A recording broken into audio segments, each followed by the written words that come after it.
Fala pessoal, professor Paulo, professor de filosofia, de sociologia.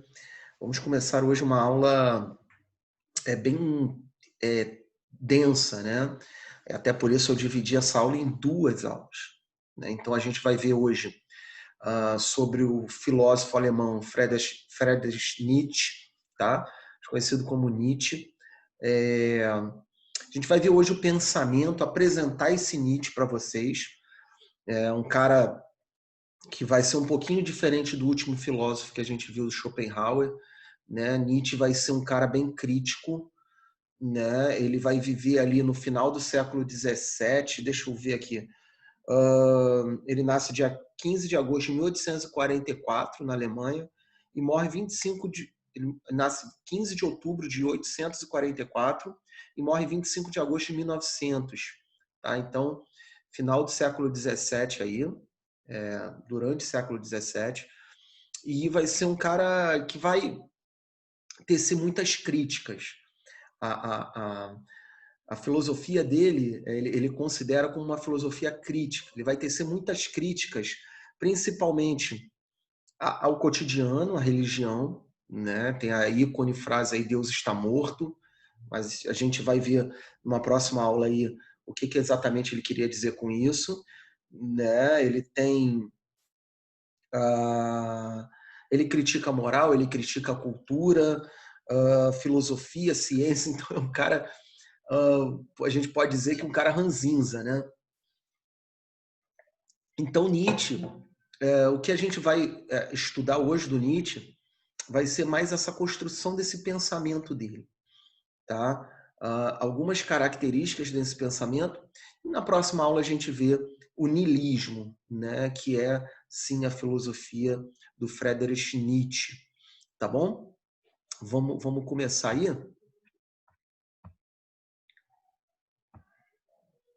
né? Então, Nietzsche, como construção de pensamento, a gente vai ter aí um termo que ele utilizava muito, que é a filosofia a golpes de martelo, né? Essa filosofia a golpes de martelo é como se fosse uma filosofia quebrando mesmo, né?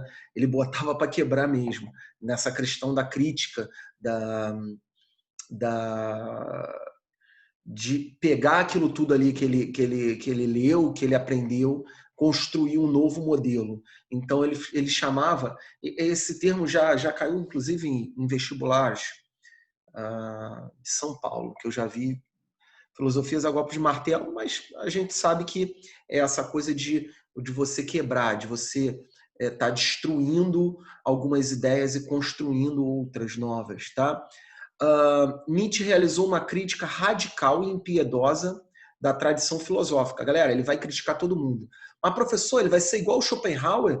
Ele vai ser aquela filosofia mal-humorada, aquela filosofia do pessimismo? Não, não.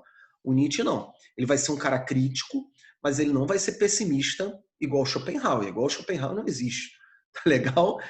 Né? A gente vai dar uma olhada aqui, relembrar o que Schopenhauer falou e o que o Nietzsche constrói em cima disso. Tá legal? Então ele vai fazer uma crítica radical, impiedosa à tradição filosófica. Ele vai criticar Sócrates, galera.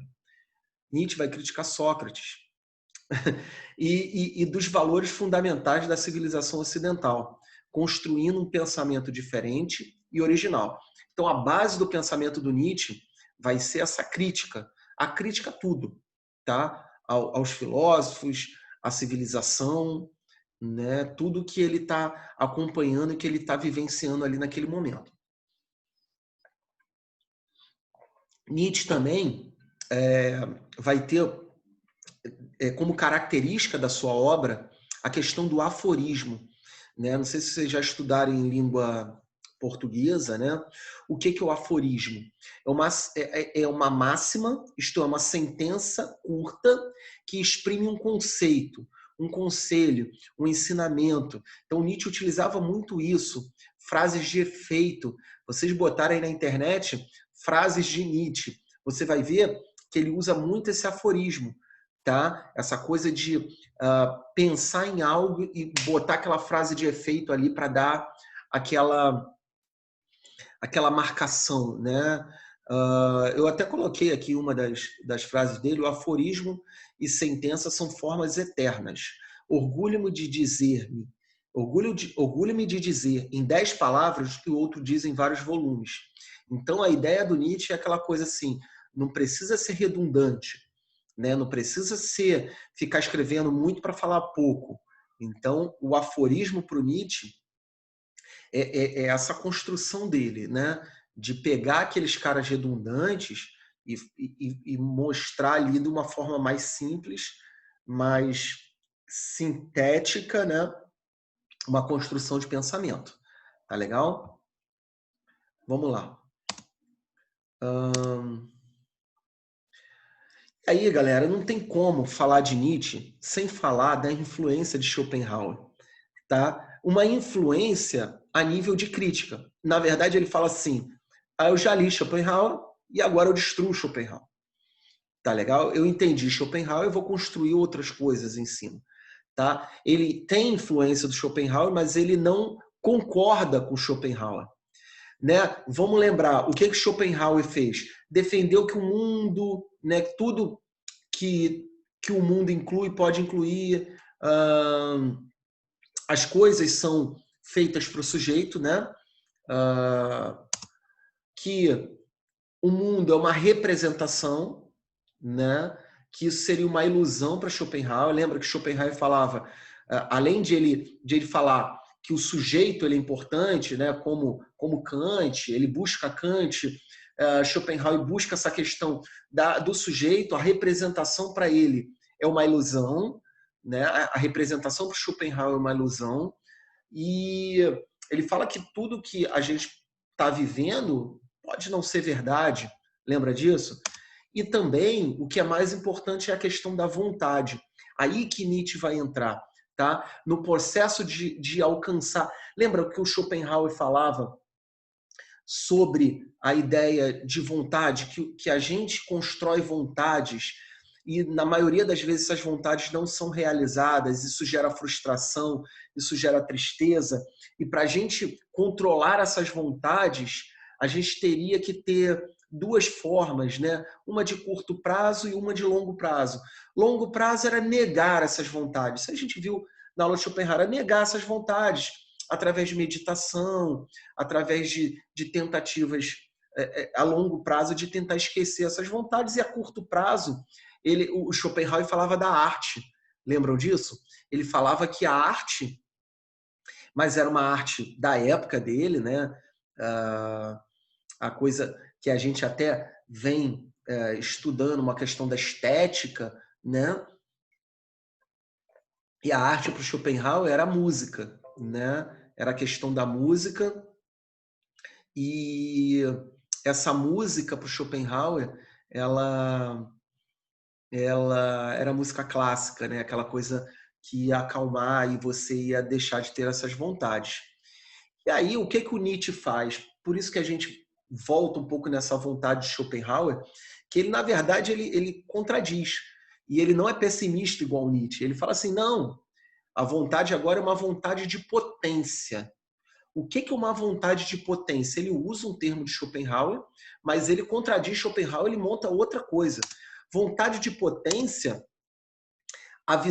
essa visão pessimista de Schopenhauer, ela vai decepcionar Nietzsche, pois ele entende que a felicidade plena deveria ser um sentimento igualmente pleno, tá? Diante disso, ele rompeu com essa proposta de Schopenhauer, tá? A vontade de potência, ela possui essa influência da vontade de Schopenhauer, que é uma vontade do sujeito, tá legal? Mas ela possui diferenças. Que diferenças são essas? A vontade de potência do homem, ela não é aquela vontade que ela não vai ser completada. É uma vontade que vai fazer com que o ser humano tenha uma competição, que essa vontade alavanque ele para frente. Tá legal? Então, assim, é uma vontade competitiva. Lembra que eu expliquei no exemplo de Nietzsche? A gente estuda, a gente tem vontades, objetivos de estudar para entrar numa universidade, né?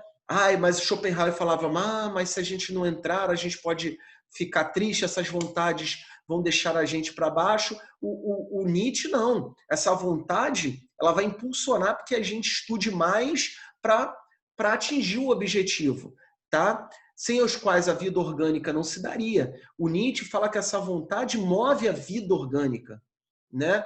Mas também seria uma afirmação da vida enquanto transcendência para a plenitude, para a gente evoluir. A vontade para o Nietzsche, ele vai usar o termo do Schopenhauer, mas a vontade dele é uma vontade de evolução, não de depressão, como Schopenhauer, né? Então, o Nietzsche, ele vai utilizar muito, né, na construção do seu pensamento, essa vontade. Então, nessa primeira aula, o que a gente precisa saber sobre Nietzsche? Que era um cara crítico, era um cara que tentava utilizar essa filosofia a golpes de martelo para construir uma nova filosofia, para criticar, para quebrantar mesmo uma filosofia e construir uma nova. E, em contraposição ao Schopenhauer, o Nietzsche vai falar assim, cara, não, essa vontade do Schopenhauer, ela é uma vontade ruim. A minha vontade, a vontade que eu estou propondo, é uma vontade de potência, é uma vontade que vai me levar para frente, é uma vontade que vai fazer eu vencer, não uma vontade que vai me deixar em depressão, que vai me deixar triste. Tá legal? Então, para a gente começar a compreender esse pensamento do Nietzsche, a gente precisa entender essas características do filósofo. Na próxima aula, a gente vai ver aí sim o niilismo, essa filosofia do Nietzsche, mais especificamente. Tá legal? Espero que tenha entendido essa aula mais curta, até para ficar um pouco mais fácil de a gente digerir.